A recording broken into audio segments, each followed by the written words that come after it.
belajar pelajaran agama pada hari ini. Oke? Sebelumnya kita akan berdoa terlebih dahulu. Berdoa.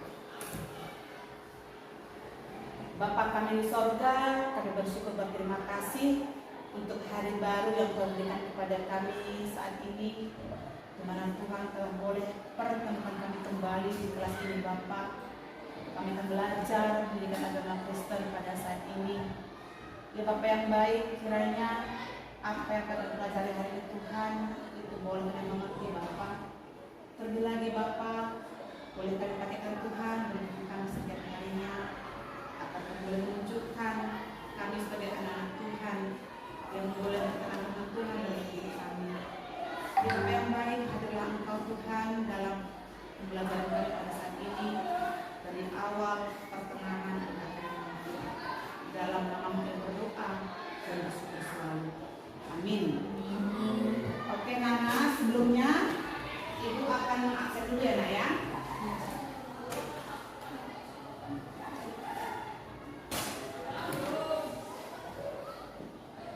Agnes Stefani Panggabean,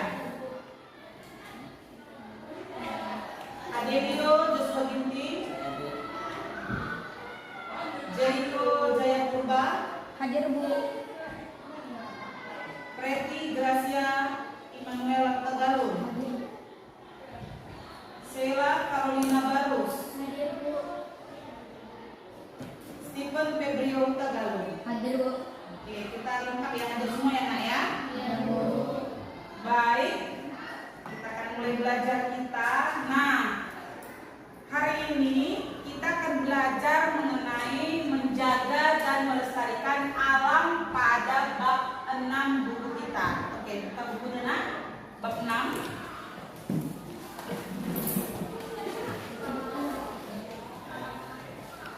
Menjaga dan melestarikan alam. Tetapi kita pada hari ini, pada pertemuan kedua ya, di halaman 44 bagian C, tanggung jawab dan memelihara alam. Oke, bela anak-anak, minggu lalu kita sudah belajar mengenai kerusakan alam, ya kan? Ada 2 bentuk kerusakan alam. Yang pertama karena ulah manusia, dan yang kedua karena alam itu sendiri. Oke, Ibu bertanya, siapa yang mau memberikan contoh kerusakan alam karena alam itu sendiri? Saya Bu. Oke, Jericho. Kerusakan alam karena alam sendiri yang terjadi di Indonesia adalah tsunami di Aceh, gempa dan tsunami yang terjadi di Palu pada tahun 2018, gempa yang terjadi di Cianjur yang terjadi baru-baru saja, dan banyak menelan korban jiwa. Peristiwa alam tersebut terjadi karena alam sendiri dan terjadi di Indonesia. Iya, bagus sekali. Tadi si Jericho bilang ada gempa bumi, ada tsunami yang dari di Aceh. Oke, yang lainnya mau nambahin? Saya Bu. Oke, Jojo.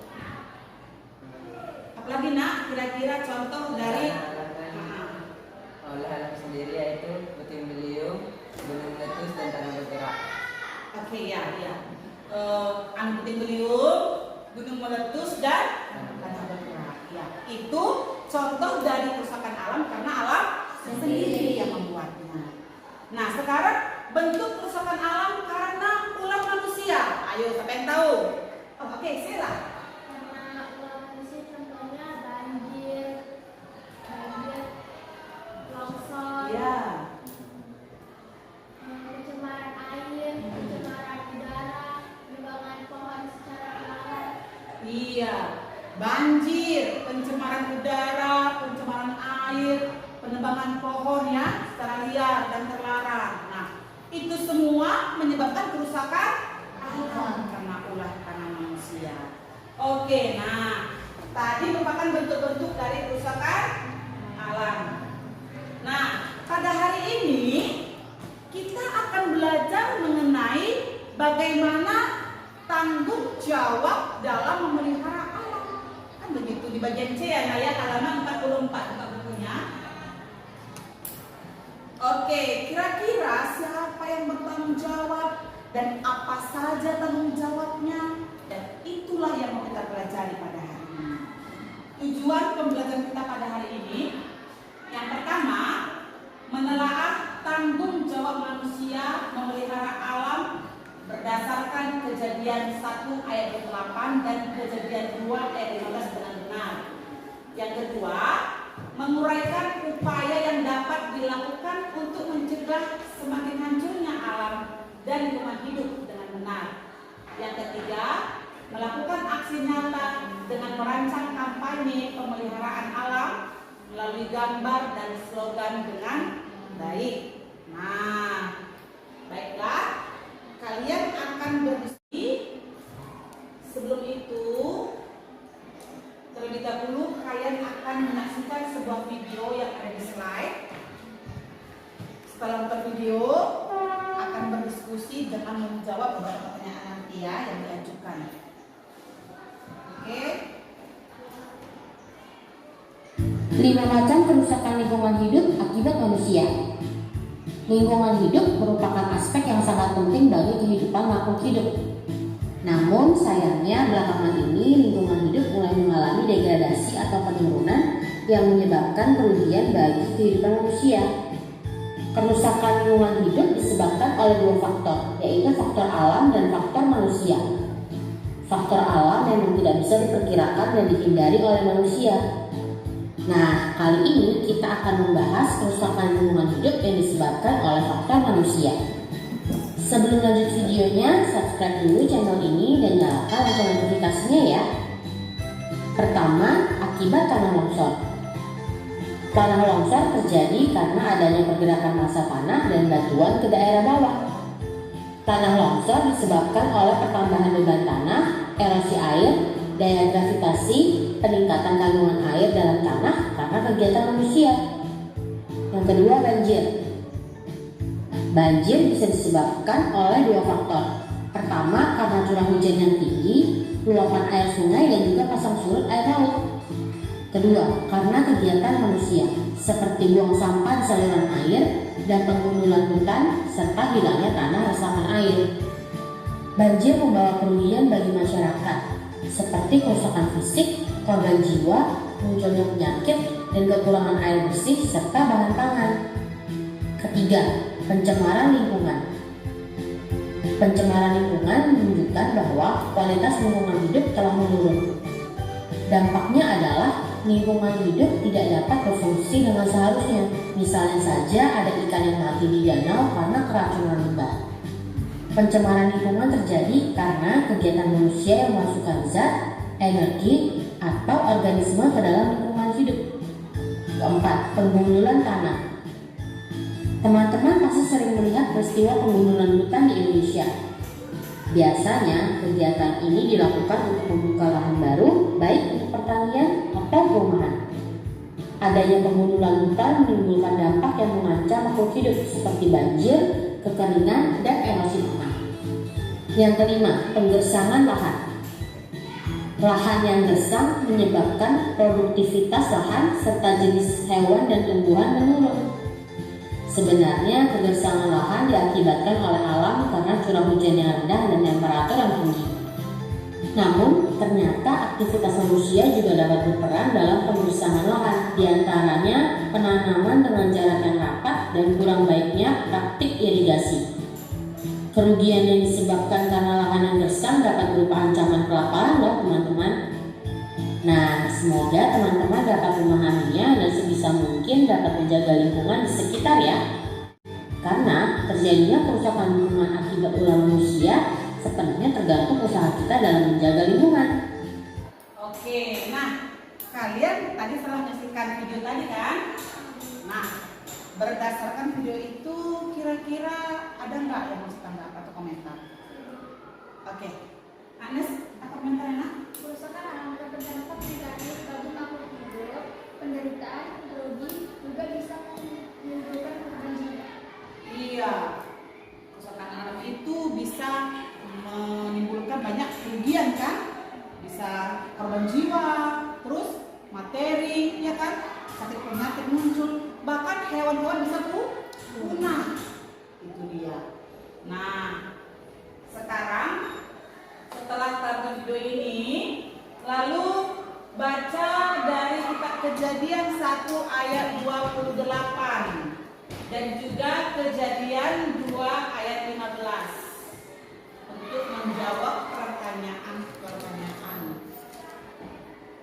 Oke, siapa mau baca Kejadian 1 ayat 8? Kok Soleman sampai baca?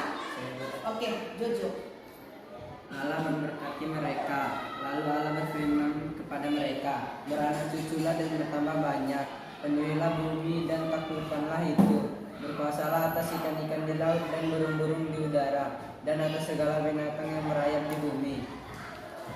Oke, Kejadian 2 ayat 15. Saya baca. Saya Bu. Ya, sama. Tuhan Allah mengambil manusia itu dan menempatkannya dalam taman Eden untuk menguasakan dan memelihara taman itu. Oke. Nah, jadi sekarang berdasarkan video tadi dan juga kedua nas ini, kalian diskusikan dulu dan menjawab pertanyaan yang ada di slide. Oke? Sekarang ayo diskusi. Diskusi kelompok ya, Nak ya.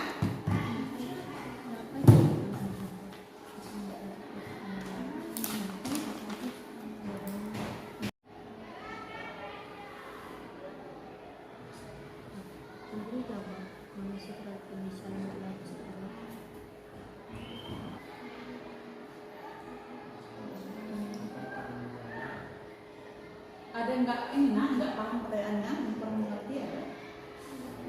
Paham ya pertanyaannya?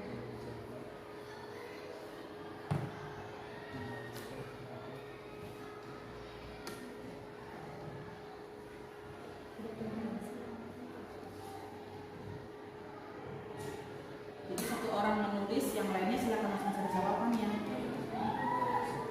Nah, ini jawabannya boleh kalian cari dari buku apa boleh, buku paket boleh, dari Alkitab, boleh searching dari Google juga boleh, Nak.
satu ya.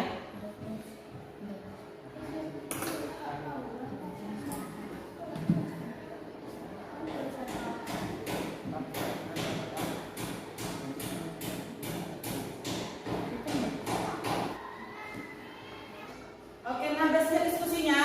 Oke, sekarang waktunya kita presentasi. Ya. Nah, dimulai dari kelompok berapa? Satu. Oke. Satu silakan maju.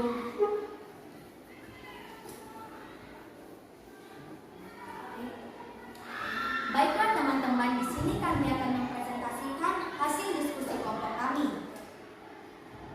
Yang pertama, siapa yang bertanggung jawab untuk mengatasi masalah kerusakan alam? Jawabannya adalah manusia. Nomor dua, apa tanggung jawab manusia terhadap kondisi alam yang telah rusak?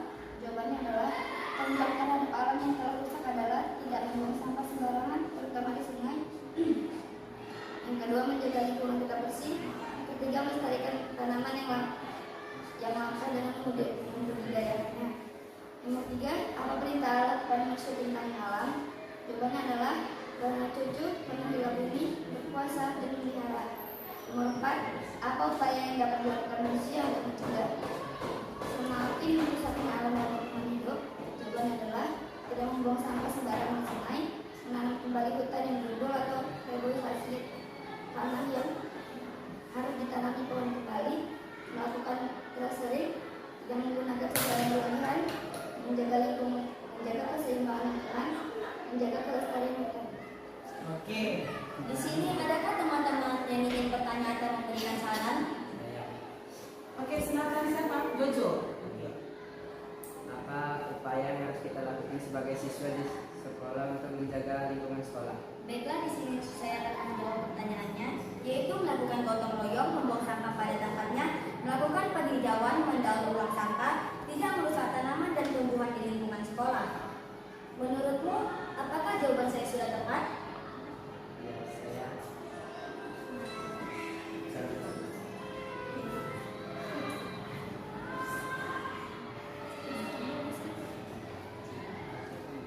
Oke. Sekian presentasi kelompok kami. Sekali ya. Nah, sekarang giliran kelompok Dua. untuk presentasi. Oke, kelompok dua, silakan maju.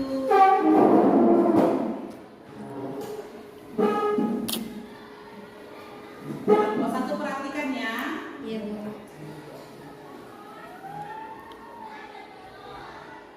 kemudian kelompok 2 ingin mempresentasikan hasil diskusi kami. Satu, siapa yang bertanggung jawab untuk mengatasi masalah kerusakan alam? Jawabannya, mencegah kerusakan alam adalah tanggung jawab kita semua. Dua, apa tanggung jawab manusia terhadap kondisi alam yang telah rusak? Jawabannya, selalu tidak membuang sampah sembarangan di sungai, tidak membuang limbah pabrik ke laut, menanam kembali hutan yang gundul atau reboisasi di tanah yang harus ditanami pohon penutup. Tiga, apa perintah Allah kepada manusia tentang alam? Jawabannya, beranak cuculah dan bertambah banyak, penuhilah bumi, lakukan berpuasalah atas ikan-ikan di laut dan burung-burung di udara, dan atas segala binatang yang melayang di bumi. Tuhan Allah mengambil manusia itu dan menempatkannya di dalam taman Eden untuk mengusahakan memelihara taman itu. Empat, apa upaya yang dapat dilakukan manusia untuk mencegah semakin rusaknya alam dan lingkungan hidup? Jawabannya, selalu menghargai dan mencintai alam. Oke. Nah, dari jawaban dari kelompok 2, gimana kelompok 1? Ada tanggapan, pertanyaan? Saya ingin bertanya, menurut kalian apa sih gunanya menjaga dan melestarikan alam? Gunanya melestarikan alam yaitu menciptakan lingkungan yang tetap bersih, sehat, dan nyaman untuk dihuni. Menurut saya jawabanmu bagus. Ada lagi?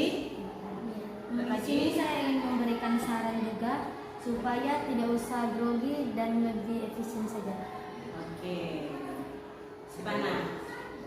Kami akan meningkatkannya. Oke. Sekian presentasi kami. Terima kasih. Tepuk tangan. Ya.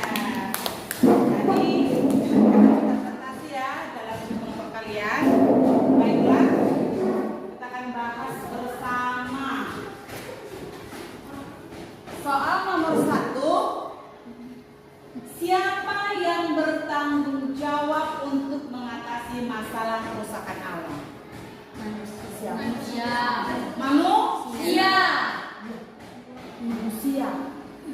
Nah, ibu mau bertanya, kenapa harus manusia yang bertanggung jawab? Angkat tangan yang menjawab. Oke. Karena Kenapa jadi manusia ibu? memiliki akal. Karena manusia memiliki akal. Karena manusia dianugerahkan Tuhan itu akal, budi, pikiran, ya kan? Sehingga kita dipercayakan untuk memelihara alam. Kita bisa mempergunakan pikiran kita untuk memikirkan bagaimana caranya memelihara alam ini. Ya, nak? Oke. Dan akal, budi, dan pikiran itulah yang membedakan kita itu dari hewan atau tanaman ataupun ciptaan Allah yang lainnya. Itulah kelebihan itu. Ya. Oke, yang kedua, apa tanggung jawab manusia terhadap kondisi alam yang telah rusak? Apa tanggung jawab kita? Menjaga dan melestarikan kembali yang telah rusak, memulihkan yang telah rusak. Nah, baik, sekarang kita bahas soal yang ketiga. Apa perintah Allah kepada manusia tentang alam? Nah, ini terdapat dalam Kejadian 1 ayat 28. Ini dia. Nah, coba kita ulangi baca Kejadian 1 ayat 28. Ayo baca, nak. Baca dulu Jojo. Allah memberkati mereka, lalu berfirman kepada mereka, beranak cuculah dan bertambah banyak, penuhilah bumi dan taklukkanlah itu, berkuasalah atas ikan-ikan di laut dan burung-burung di udara, dan atas segala binatang yang merayap di bumi. Iya.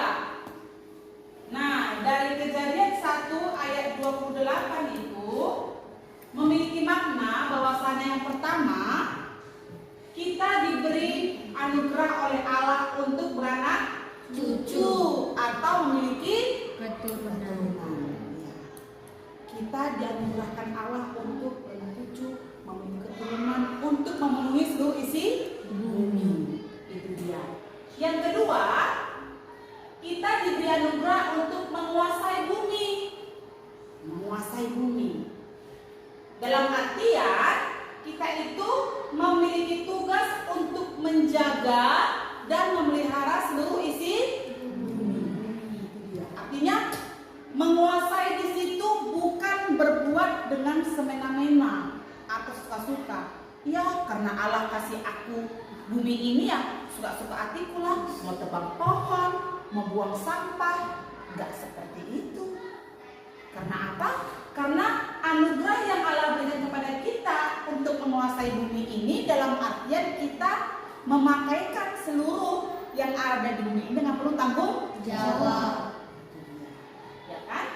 Baru yang ketiga, kita diberi anugerah untuk menguasai segala ciptaan Allah, baik yang ada di darat, di udara maupun yang ada di laut. Artinya kita diberi kemampuan untuk mengelola semuanya. Makanya kita dianugerahkan pikiran, akal pikiran, untuk boleh memikirkan apa yang harus diperbuat terhadap ciptaan yang ada di darat, di laut, di udara. Itu semua Tuhan berikan kepada kita untuk kita kelola dengan baik, demi keberlangsungan hidup kita dan juga ciptaan Allah yang lainnya. Yang keempat, kita harus bersyukur atas segala anugerah yang telah diberikan oleh Allah dalam hidup kita. Jadi makna dari Kejadian 1 ayat 28 ini memberikan gambaran kepada kita bagaimana kita harus bertanggung jawab terhadap alam ini dan selalu bersyukur kepada Tuhan atas segala pemberiannya dalam hidup kita. Sehingga ungkapan syukur itu kita lakukan dengan cara menjaga, merawat, melestarikan alam lingkungan hidup kita. Enak ya? Paham? Oke. Selanjutnya dari Kejadian 2 ayat 15. Apa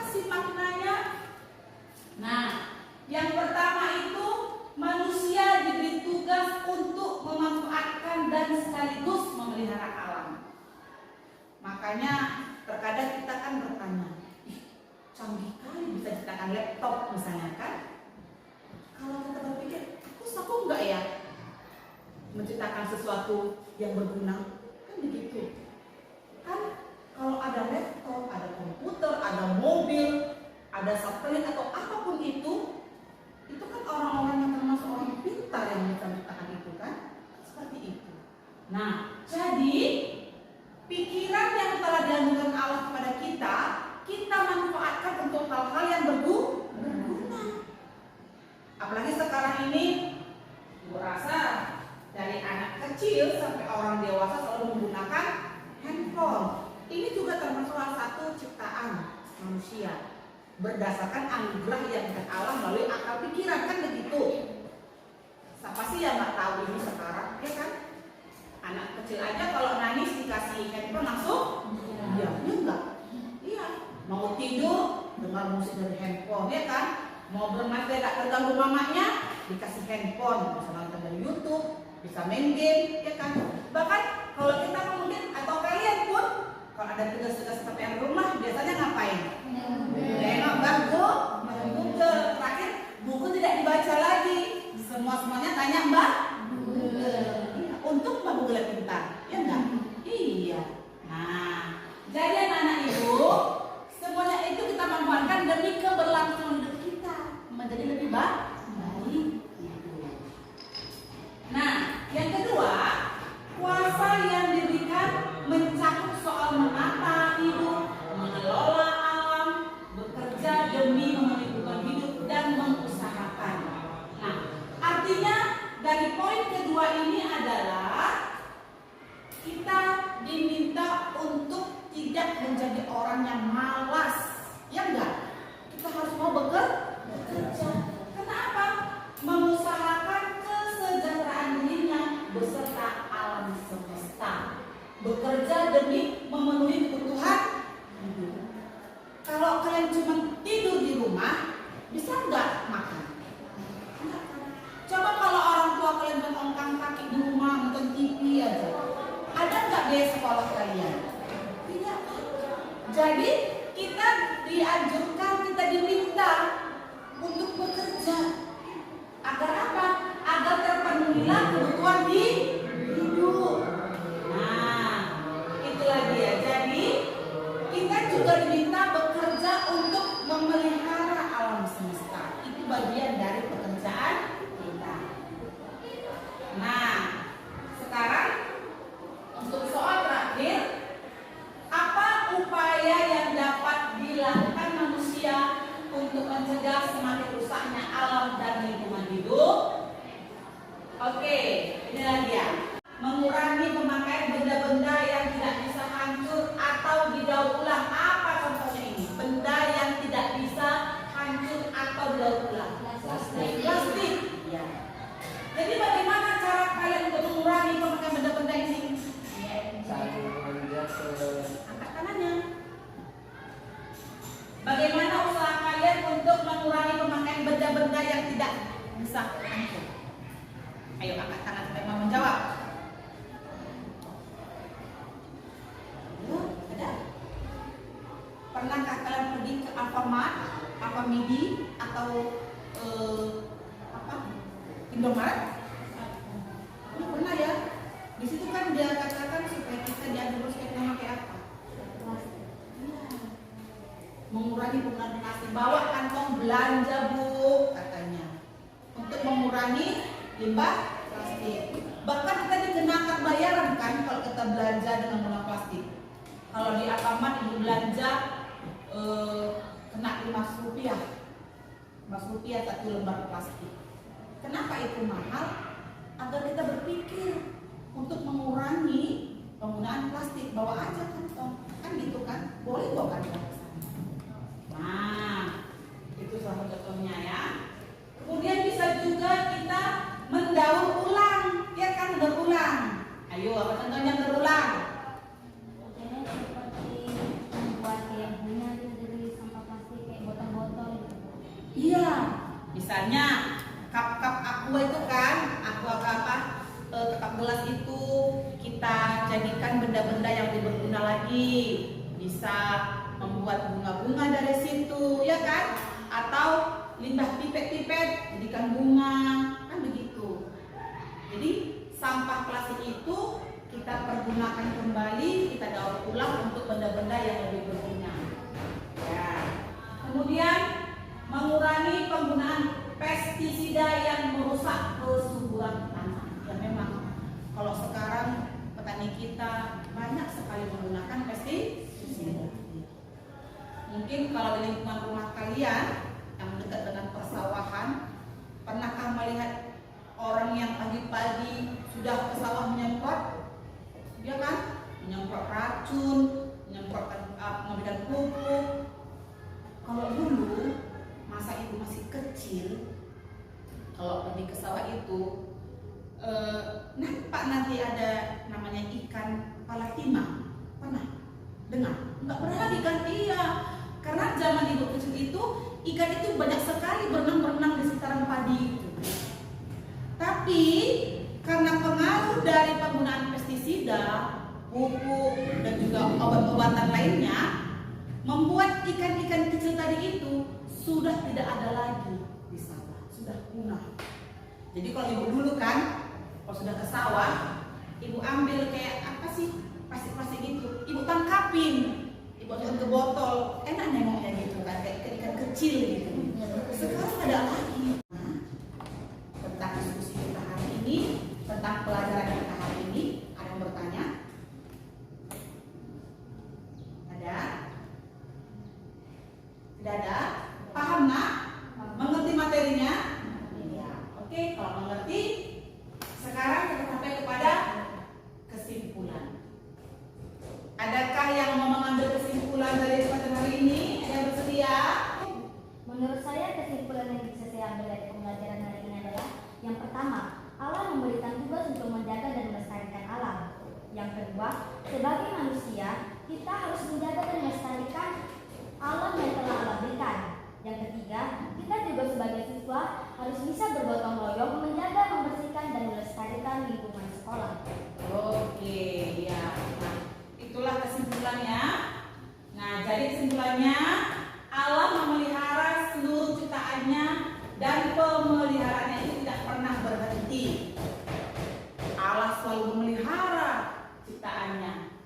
Dan Allah menggunakan kita sebagai perpanjangan tangannya untuk menjaga kondisi alam kita agar tetap terpelihara dan terawat. Dia tidak hanya melihara, tapi juga menyelamatkannya. Kemudian, tugas dan tanggung jawab manusialah untuk menjaga dan melestarikan alam lingkungan hidup. Yang terakhir, sebagai remaja juga harus ikut berpartisipasi dalam menjaga dan melestarikan alam lingkungan hidup. Oke, jadi dari pelajaran kita hari ini, mari bangun semangat kalian. Mulai hari ini saya punya komitmen Bu untuk menjadi orang-orang yang mau melestarikan alam lingkungan hidup. Harus seperti itu ya nak ya. Agar apa?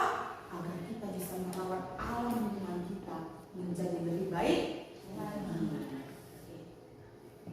Nah, sekarang ada yang bertanya? Tidak, tidak ada. Kita mengerjakan tugas. Baik, tugasnya ada di sini. Boleh juga dilihat dari halaman 47. Menuliskan doa. Tulislah doa yang isinya memohon hikmat dan kekuatan dari Allah supaya semua orang memiliki kesadaran untuk menjaga dan memelihara alam dan lingkungan hidup. Ya, tulislah sebuah doa. Oke, sekarang boleh kerjakan. Tulis sebuah doa.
Agnes.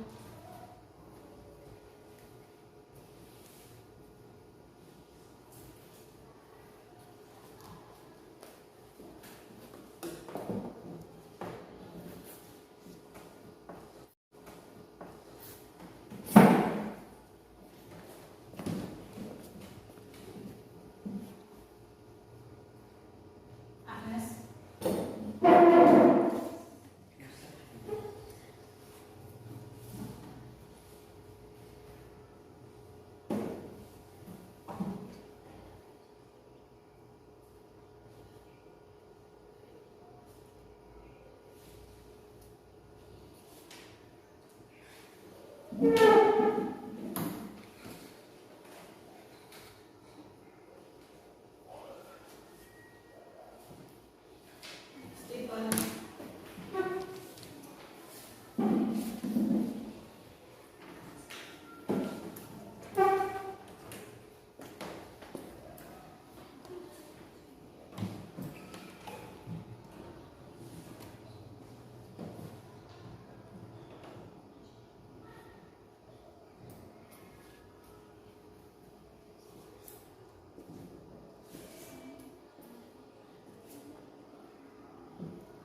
Pretty.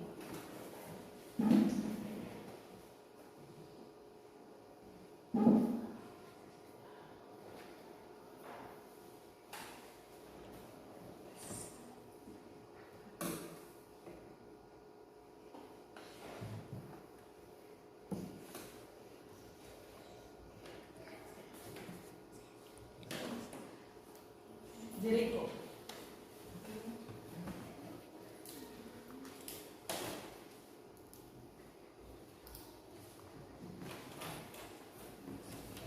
Oke, nah, jadi dari pelajaran kita hari ini,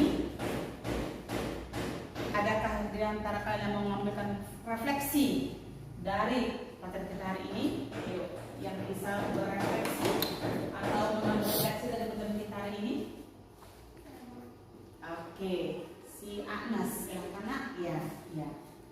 Dari pembelajaran hari ini, saya mengambil refleksi bahwasannya alam Indonesia telah rusak. Maka dari itu, saya sebagai siswa dan juga ciptaan Allah harus menjaga dan melestarikannya kembali. Iya, jadi melihat kondisi alam yang rusak ini, kita harus sadar bahwasanya tugas kita lah untuk memulihkan kondisi alam yang rusak itu. Ya kan? Bagaimana caranya? Menjaga dan melestarikan alam lingkungan hidup kita. Ya, mulai dari lingkungan rumah, sekolah, gereja, atau dimanapun kita berada. Ya, paham ya nak ya? Oke, nah baiklah. Untuk tugas kalian minggu depan, rancang sebuah kampanye pemeliharaan alam melalui gambar dan slogan. Itu dia. Membuat aksi nyata berkampanye pemeliharaan alam melalui gambar dan slogan. Tahu ya apa slogannya? Jadi nanti kalian buat gambar, boleh digambar sendiri, lalu diwarnai, lalu buatlah kalimat atau kata-kata yang mengajak orang-orang atau orang banyak, mengajak kita semua untuk mau memelihara alam. Kalau kalian bisa berkreativitas melalui gambar boleh, tapi kalau mau ini pun boleh, mau print dari internet juga boleh. Ya, nanti gambar-gambar ini atau slogan ini akan kita tempel di sekolah atau juga boleh tempel di rumah, di dinding dapur atau di dinding ruang tamu. Lalu kalau mau juga tempel di mading gereja juga boleh. Artinya apa? Melalui hal ini kita mau mengajak orang banyak untuk bersama-sama mengingatkan kembali, mengajarkan kembali untuk memelihara dan melestarikan alam lingkungan hidup. Ya? Oke, ini tugasnya. Dengan tugas ini bagaimana? Paham? Paham? Membuat slogan dan gambar bisa ya? Oke, dikumpul minggu depan. Dibuat di kertas KPS boleh, di karton juga boleh. Di warna yang bagus ya nak ya, gambar sendiri warna yang bagus. Jadi semakin nanti kreatif gambar kalian, semakin nanti mengenal kata-kata atau kalimatnya, nilainya semakin tinggi. Ya, paham ya? Oke, penting juga. Nah, jadi itulah pelajaran kita hari ini. Kita akan menutup perjumpaan kita pada hari ini. Baik, siapa di antara kalian yang bersedia bawa penutup? Stephen, oke, nah